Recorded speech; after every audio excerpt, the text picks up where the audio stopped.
Abdurrahman Kasımlu yakın dönem Kürt siyasetinin önde gelen isimlerinden biri ve muhtemelen İran'ın işgali altındaki Doğu Kürdistan'da Gazi Muhammed'den sonra en fazla etkili olabilmiş önemli bir lider. 100 yıl kadar önce Doğu Kürdistan'daki Kürt milliyetçiliğinin başını İsmail Ağa Şikaki ya da Sımku Ağa çekiyordu. Kısmen belirsiz politik tahayyüllerine rağmen onun Kürt milliyetçiliği davasını sırtladığına kuşku yok. 10 yıldan fazla süren inişli çıkışlı mücadelesinin ardından Sımku Ağa İran tarafından tezgahlanan tuzak sonucunda 1929'da öldürüldü. Ertesi yıl ise yeni bir lider doğdu. Onun adı Abdurrahman Kasımlu'ydu. Kasımlu'nun dünyaya gözlerini açtığı yıllar İran Şahı'nın Türkiye'nin Mustafa Kemal'i gibi kılık kıyafetten tutun da Kürtlere dair her şeyi katı biçimde yasakladığı ve zulüm siyasetini sert biçimde yürürlüğe koyduğu yıllardı. 1940'ların ilk yıllarına gelindiğinde Şah devrildi. 1940-45 yılları arasında İran'da hem Sovyet ve İngiliz işgali vardı hem de politik boşluk ve belirsizlikler yaşanıyordu. Bu dönem aynı zamanda 2. Dünya Savaşı'nın yaşandığı yıllardı. Böyle bir ortam Kürt milliyetçiliğinin yeniden canlanmasına fırsat yaratmış ve bunun neticesinde Kürdistan Demokrat Partisi'nin başkanı Gazi Muhammed liderliğinde Kürtler 1946'nın başında Mahabat Kürdistan Cumhuriyeti'ni ilan etmişlerdi. Ama bu sırada İran'da Şahlık rejiminin ikinci dönemi de başlamıştı ve batılı müttefiklerin tam desteğini alan yeni Şah, Kürtlerin müzakere taleplerine olumsuz yanıt vermişti. Nihayetinde Kürtler yenilmiş ve tüm dünyanın sırt çevirdiği cumhuriyetlerinin ömrü bir yılı bile bulamamıştı. Kürt milliyetçileri geçen yüzyıldaki en önemli kırılmalardan birini yaşarken Abdurrahman Kasımlu eğitimine devam eden bir gençti ve bazı kaynaklara göre de o sıralarda bir sosyalist olarak siyasete adım atmaya başlamıştı. Kasımlu, Doğu Kürdistan'daki dramatik düşüşün yol açtığı uzun sessizlik yıllarında Avrupa'da eğitimini tamamlamıştı ve ardından sosyalist blokun parçası olan Çekoslovakya'da öğretim üyeliği yapıyordu. Kasımlu, Mahabat'ın yıkılışının üzerinden 20 yıldan fazla zaman geçtikten sonra 1968'de Kürdistan'a döndü ve artık Gazi Muhammed'in liderliğini yaptığı partiyle ilişkiliydi. 1973'te ise Gazi Muhammed'in koltuğuna oturdu. Bu durum hem Gazi Muhammed'in partisi için hem de bizzat Kasımlu için yeni bir dönem demekti. Mustafa Zengin'den referans alarak belirtecek olursam, Kasımlu'nun siyasi hayatını iki döneme ayırmak mümkündür. İlk dönemi aşağı yukarı 1970'lerin başına kadar ele alabiliriz. Ve bu dönemde Kasımlu, sosyalist kimliği önde olan, sınıf mücadelesini öncelikli kabul eden ve Kürt meselesini de bu çerçevede ele alan biridir. Ancak 1970'ten sonra Kasımlu, reel sosyalizme yönelik eleştirileri olan demokrasiyi fazlasıyla önemseyen, bu nedenle demokratik sosyalizmi benimseyen biridir. Bu ideolojik değişiklikle birlikte Kasımlu için milli mesele sınıf meselesinden daha önemli hale geldi. Hatta ona göre Kürdistan şartlarında bir sınıf mücadelesinden bahsetmek bile zordur. Özetle Kürdistan Demokrat Partisi'nin lideri olan Kasımlu, milliyetçi kimliği baskın, sosyalist kimliği ise geri planda duran biridir. Bu hususların detaylarına girmeyeceğim. Bunun için Mustafa Zengin'in Kürt Araştırmaları dergisi için yazdığı gayet iyi bir yazı var ve onu okumanızı öneriyorum. Kasımlu'nun Doğu Kürdistan'da liderliğe soyunduğu yıllarda İran'da ciddi çalkantılar yaşanmış ve nihayetinde 1979'da Mollalar yaklaşık 60 yıllık Ceberut Şah rejimini sona erdirmişti. Bu sırada da hem İran'da hem de İran'ın işgali altındaki Doğu Kürdistan'da yeniden politik belirsizlikler ve boşluklar ortaya çıkmıştı ve böylece Kürt milliyetçilerinin yeniden sahneye çıkması için büyük fırsatlar oluşmuştu. Kasımlu'nun liderliğini yaptığı Kürdistan Demokrat Partisi bu yeni dönemin en etkili Kürt gücüydü. Ancak Kürtlere karşı Mollaların yeni rejimi de Şah rejiminden farklı değildi. Hatta statükoyu çok daha sert biçimde sürdürmeye başlamıştı. Nitekim bir yandan İran'da otoriteyi tesis etmekle uğraşan, bir yandan da Irak ile 8 yıl sürecek savaşa başlayan Mollalar, Kürtlere karşı fetva yayınlamaktan ve katliamlara başlamaktan geri durmamışlardı. Kürtlere ve elbette diğer bütün muhaliflere yönelik Mollaların zulmü 45 yıldır aralıksız devam ediyor. Abdurrahman Kasımlu olası bir çözüm imkanı yaratabilmek için 1989'da Viyana'da İran devleti yetkilileriyle bir görüşmeye katılmıştı. Ancak İran her zamanki kalleşliğiyle masaya gelmiş ve görüşme esnasında Kasımlu ve yanındaki 2 kişiyi öldürmüştü. Bu İran'ın ilk kez denediği bir tuzak değildi ve sonda olmayacaktı. Nitekim 1992'de bu kez Kasımlu'nun yerine Kürdistan Demokrat Partisi'ne liderlik yapan Sadık Şerefkendi Berlin'de benzer bir suikast sonucu öldürülmüştü. Bu cinayetler devlet zulmü ve Kürtlerin yetersizliği vesaire derken Kürtler bir kez daha fırsatları kaçırmış oldular. Kasımlu ve Şerefkendi'den sonra Doğu Kürdistan'daki Kürt milliyetçiliği elbette yok olmadı ama her geçen yıl politik etkinliği gittikçe azaldı. Günümüzde ise Doğu Kürdistan'da özellikle Jina Amini protestoları sırasında çok daha fazla görünür olmaya başlayan, hatta Jinjiyan Azadi sloganını tüm dünyaya duyuran oldukça dinamik bir Kürt muhalefeti olduğu rahatlıkla görülebilir. Ama bu zindelik daha ziyade toplum nezdinde görülüyor. Jina Amini'nin katledilmesi sonrasında ortaya çıkan ve günümüze dek süren protestolar bunu gösteriyor. Bu protestoların dikkate değer bir özelliği herhangi bir politik yapının veya partinin öncülüğünde olmamasıdır. En azından görünen bu.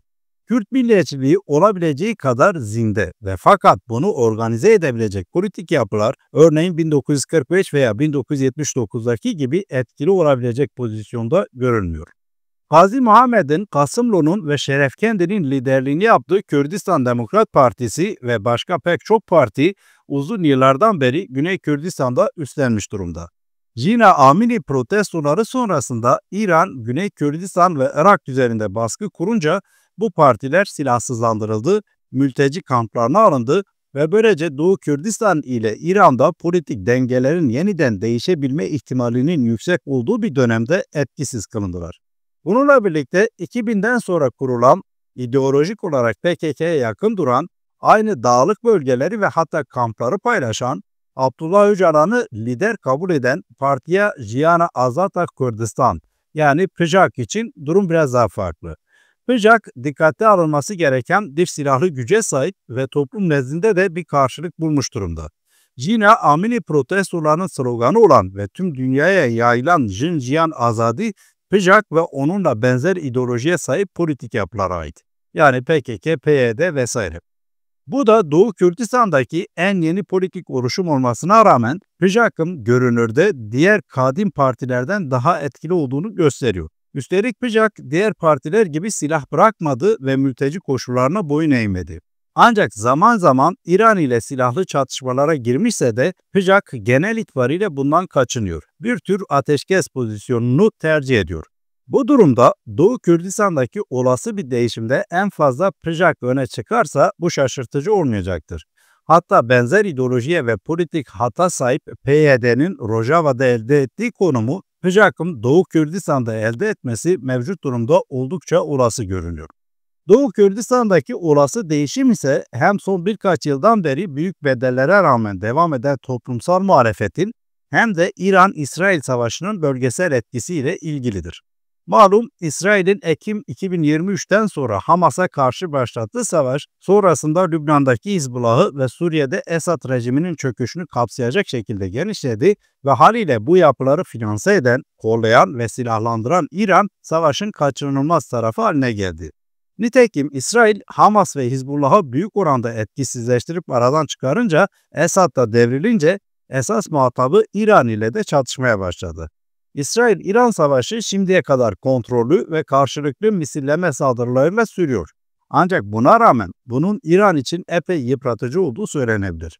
Bu kontrollü savaşın nereye kadar süreceği ve olası büyük bir kapışmanın ne zaman olabileceği ise belirsiz. Ama bu gerilimin kolay kolay dinmeyeceği söylenebilir. İran ve Doğu Kürdistan'daki olası bir değişimi konuşurken Abdurrahman Kasımlu'nun 2 röportajından bazı kesitleri paylaşmak istiyorum. Kasımlu'nun 1981 ve 1988'deki bu röportajlarında dile getirdiği görüşler sadece söz konusu dönemi değil, Doğu Kürdistan'ın bugünkü vaziyetini de anlamamıza yardımcı olacağı kanaatindeyim. Öncelikle Abdurrahman Kasımlu'nun ve liderliğini yaptığı partinin ne istediklerine bakalım. 1981 ve 88'deki 2 röportajında Kasımlu, İran'a demokrasi, Kürdistan'a otonomi için mücadele ettiklerini söylüyordu. 1980'de yapılan seçimde Kürdistan halkının %80 oranında kendilerini seçtiğini ve haliyle taleplerini desteklediğini belirten Kasımlu, devamla 1981'deki röportajında taleplerini şöyle açıklıyordu. Bizim temel istemimiz İran için demokrasidir. Siyasi özgürlüklerin tanınması, kişisel özgürlükler, basın özgürlüğü, inanç özgürlüğü, sendika ve toplantı özgürlüğü. Biz Kürdistan için de otonomi istiyoruz. Bizim istediğimiz otonomi biçiminin içeriği şunları kapsıyor. 1. 4 Kürt vilayetinin otonom bir Kürdistan çerçevesine birleştirilmesi. 2. Fars dilinin bütün İran'da resmi dil olarak kullanılması gibi Kürt dilinin de otonom Kürdistan'da resmi dil olarak tanınması. 3. Kürdistan Meclisi'nin ya da bütün Kürdistan Şurası'nın seçimi. Bu meclis otonom bir hükümet kurmalı, bu hükümetin görevi iç işlerini düzenlemek ve yürütme etkisine sahip olmalı. Dış işleri yani diplomasi, ulusal savunma, sınırları koruma, gümrük, merkezi banka işlemleri gibi yetkiler merkezi hükümetin yönetim ve denetiminde olmalı. 4. Kürdistan'daki jandarma, polis ve mücahit yani paslananlar geri çekilmeli, iç güvenliği peşmergeler korumalı. Kasımlu'nun 1981 yılı itibariyle İran'daki Kürt meselesinin çözümü için açıkladığı talepler somut olarak böyleydi. Bu noktada birkaç hususa dikkat çekmek lazım. Doğrusu Kasımlu'nun açıkladığı talepler özellikle de Kürdistan'a otonomi talebi dönemin şartlarının bir gereği olmakla birlikte sadece bununla da ilgili değildi.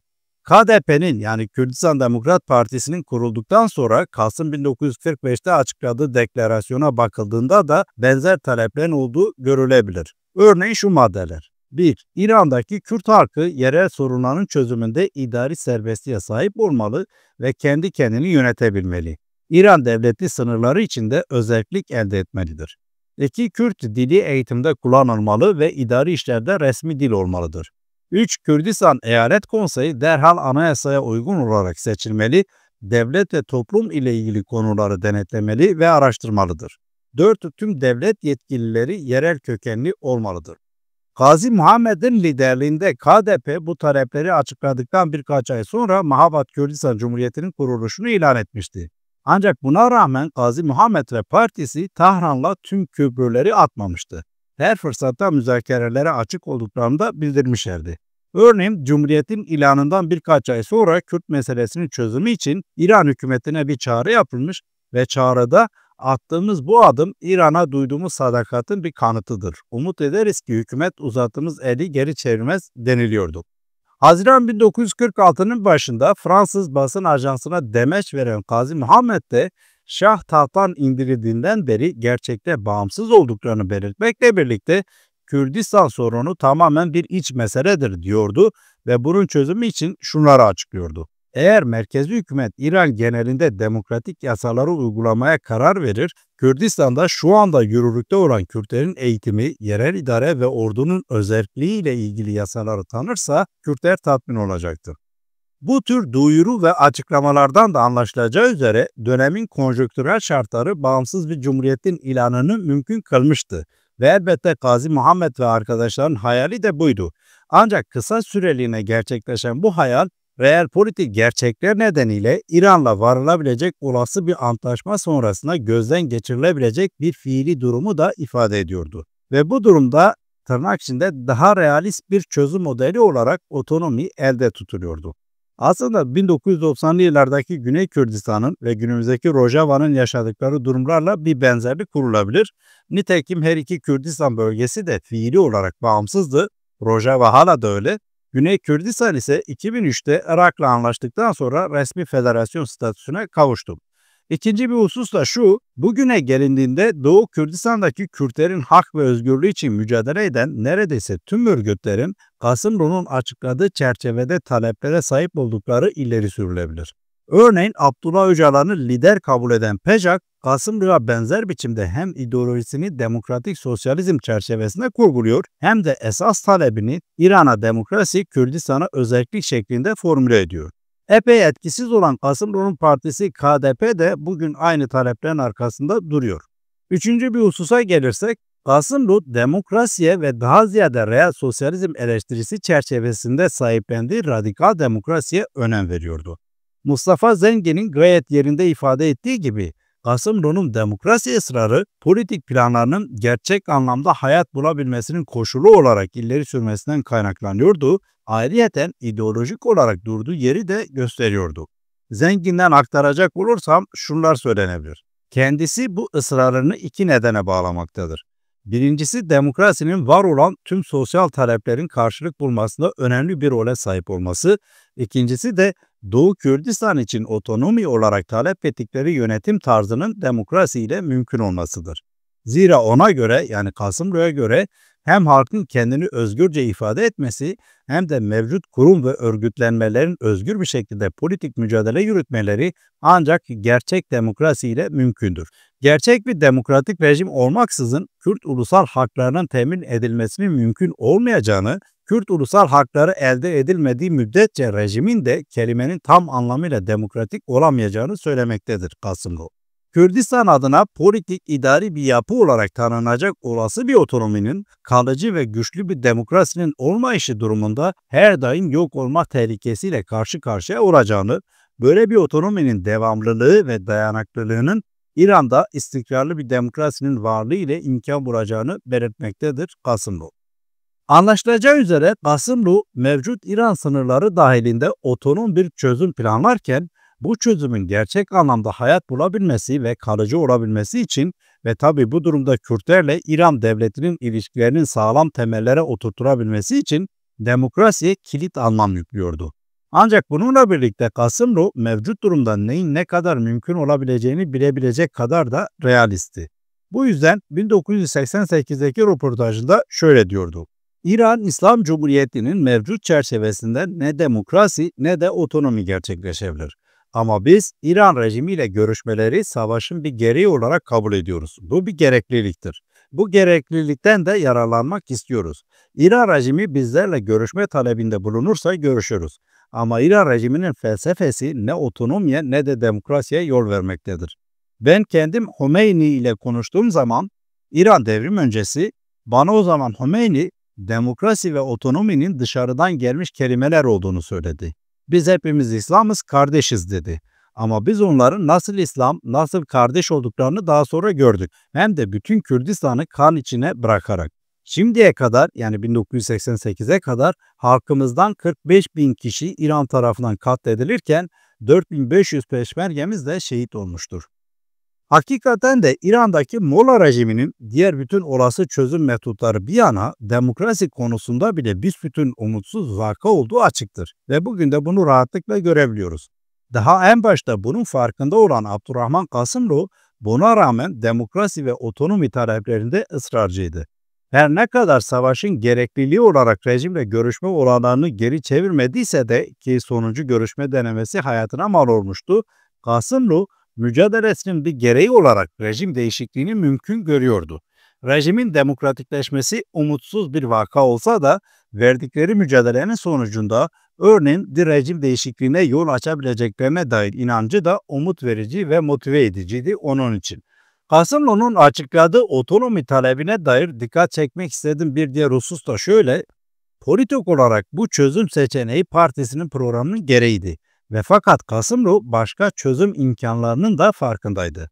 Bu yüzden Kasımlu, Kürt meselesinin gerçek ve asıl içeriği olarak vurguladığı self-determinasyon hakkını gerçekleştirmenin 3 biçiminden bahsetmektedir.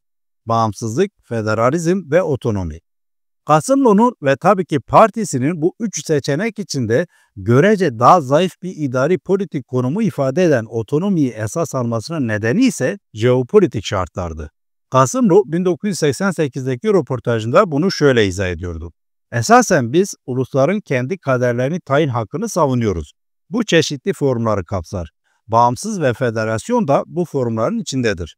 Bizim mücadelemiz bu formlardan otonomiyi kapsamaktadır. Şunu demiyoruz, Kürtlerin bağımsızlığa hakkı yoktur. Hayır, vardır. Ama partimizin siyaseti otonomidir, bağımsızlık değil. Zannederim ki bu Kürdistan'ın jeopolitik konumundan ileri geliyor. Çünkü biz yalnız bir devlette yaşamıyoruz. 4 devletin arasında parça parça olmuşuz. Bu parçalanmışlık güçlükler ortaya çıkarmaktadır. Örneğin yalnız Türkiye'de yaşasaydık şimdiye kadar bağımsızlığımızı almıştık. Kürt halkı Türkiye'de, Batı yardım etmiyor. Kürt halkı Suriye'de, Irak'ta. Sovyetler, sosyalist ülkeler yardım etmiyor. Suriye ile Irak'ın sosyalist ülkelerle iyi ilişkileri var. Sosyalist ülkeler bundan dolayı bu ülkelerle ilişkileri bozulmasın diye bizlere yardım yapmıyorlar. Aynı şey Arap devletleri için de geçerli. Arap devletleri çok zengin ve bütün dünya ile önemli ilişkiler içindeler. Dünya da bize karşı onları tercih ediyor. Ona göre biz bir handikap içindeyiz. Başka bir konu da şu, örneğin biz Afganistan'daki gibi Sovyetler Birliği'ne karşı savaşsaydık ABD bize yardım yapardı. Veya biz Nikaragua gibi ABD aleyhine savaşsaydık bu kez Sovyetler Birliği bize yardım yapardı. Biz ne Sovyetler Birliği aleyhine ne de ABD aleyhine savaştığımız için kimse bize yardım yapmıyor. Bu bizim jeopolitik durumumuzdan meydana geliyor. Kürt liderlerinin, Kürt hareketlerinin bu konuyu çok iyi tahlil etmeleri ve karar almaları gerekiyor. Yoksa büyük sloganlar atmak çok kolaydır. Ama o sloganları yerine getirmek başka bir şeydir. Her zaman için şu örneği veririm. Bundan 7 sene önce Oslo'ya gittiğimde bir Kürt öğrencisi beni kendi derneklerine davet etti. Bir slogan asmışlar. Yaşasın bağımsız Birleşik Sosyalist Kürdistan. Sordular nasıl bir slogan diye. Çok güzel slogan dedim. Öyleyse niçin sizin partiniz bu sloganı kabul etmiyor dediler. Benim değerlendirmem ise şuydu. Şimdi siz Oslo'da 12 kişi böyle bir sloganı atabilirsiniz. Bizim 12.000 peşmergemiz var. 12.000 peşmerge ile bu sloganı Orta Doğu'da yerine getiremezsiniz. Ona göre biz realist olmak zorundayız.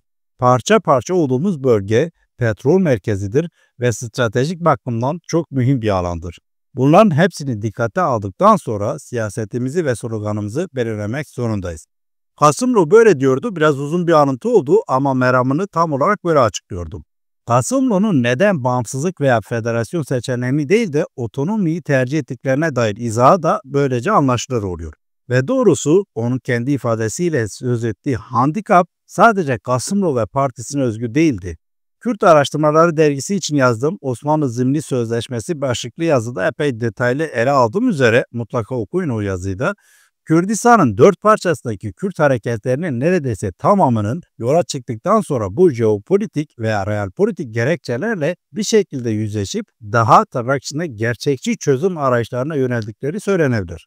Örneğin Barzani liderindeki KDP'nin ve Talabani liderindeki YNK'nin uzunca bir süre Irak'a Demokrasi Kürdistan'a Federasyon, PKK'nın hala Türkiye'ye Demokrasi Kürdistan'a özellik, hakeza PYD'nin hala Suriye'ye Demokrasi Kürdistan'a özellik sloganlarını esas almaları bu realist yaklaşımlarla ilgilidir.